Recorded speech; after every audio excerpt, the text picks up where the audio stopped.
I'm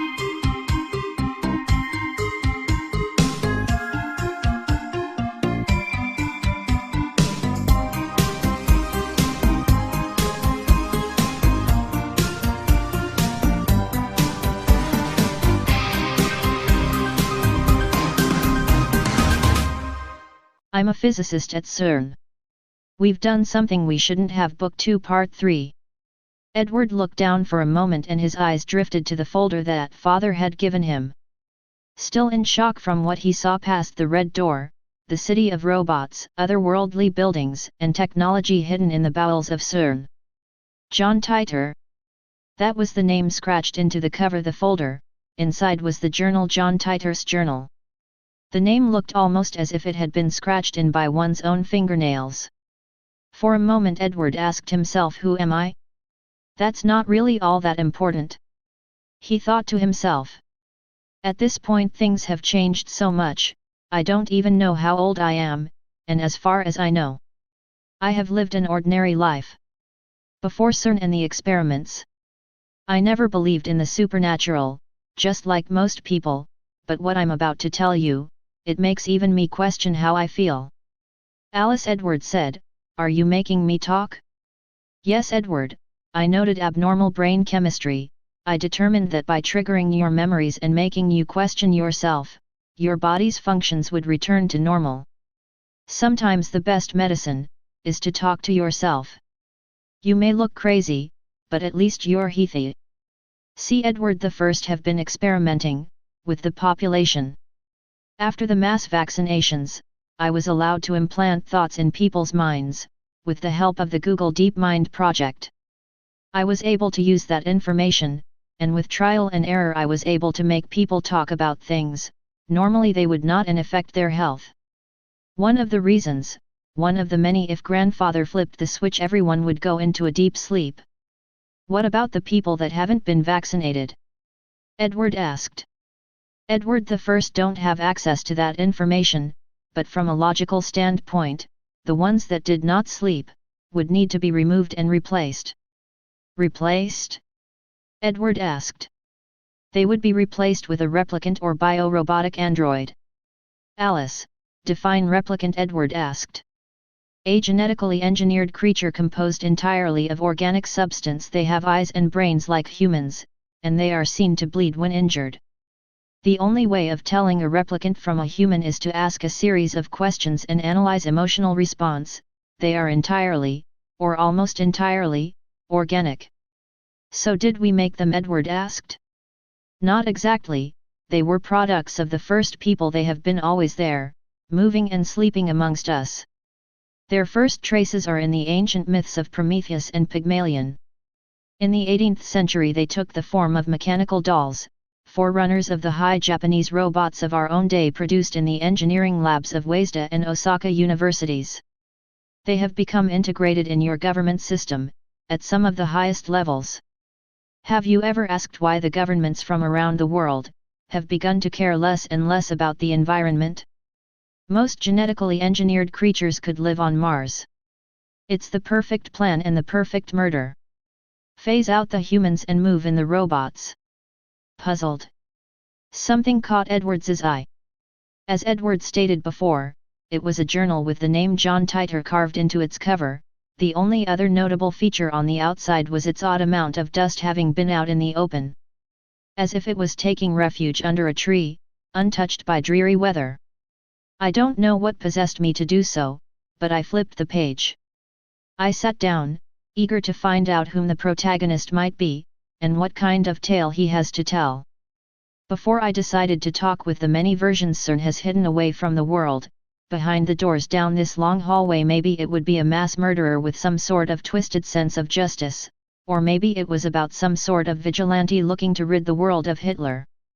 Those were just my initial thoughts at the time. What has he done and tried to change? As I opened the dusty journal, I was shocked to find out it was all handwritten.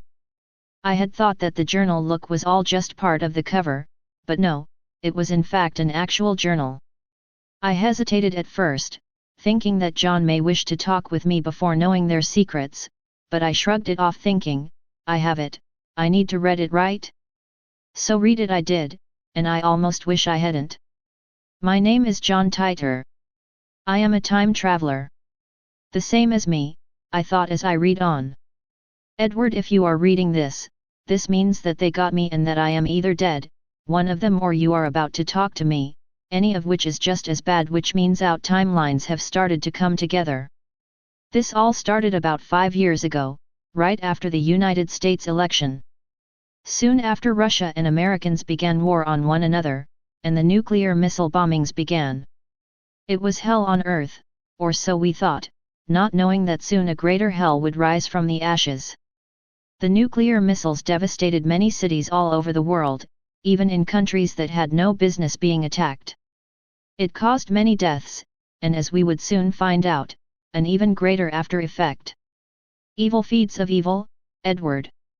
We didn't know, no one knew, that underneath the soil laid a greater evil that would doom us all. Somewhere in Egypt, low below all the sand, buried not too far from Cairo, was a strange structure. No one knew of it till after Cairo was destroyed, leaving a large crater uncovering this sort of structure. I'm not too familiar with the details as I was on the run from CERN at the time, and I only know what I was told, but it was said to be made of some unknown material never before found on Earth. Well, one other place, the city under CERN.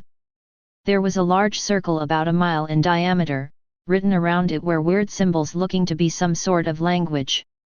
A forgotten mathematical language.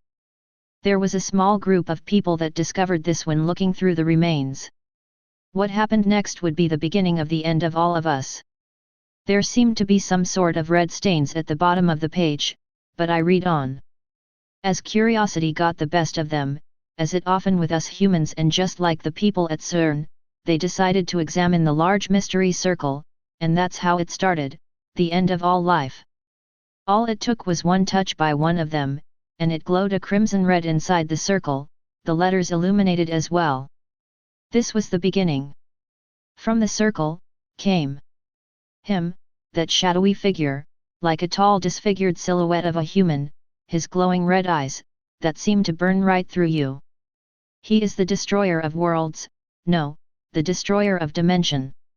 He himself exists outside of time and space, waiting to be brought forth wherever he may wreak havoc. It was then that he released the black mist. All it takes is one breath of this black mist, and he consumes your soul. First, it takes your heart, blackening your blood, then it twists your mind, making you go insane, then your eyes begin to rot away in your very sockets, but only darkness is seen inside as your blackened blood drips. Once the procession is completed, you're one of his puppets. Sure, you can still talk, breath, hear, and somehow even see, but you're only a twisted shadow of your former self, willing to do whatever he wills you to do, even if it's killing your very own friend and person who loved you so very much. That part was smudged slightly, as if some sort of moisture had touched it.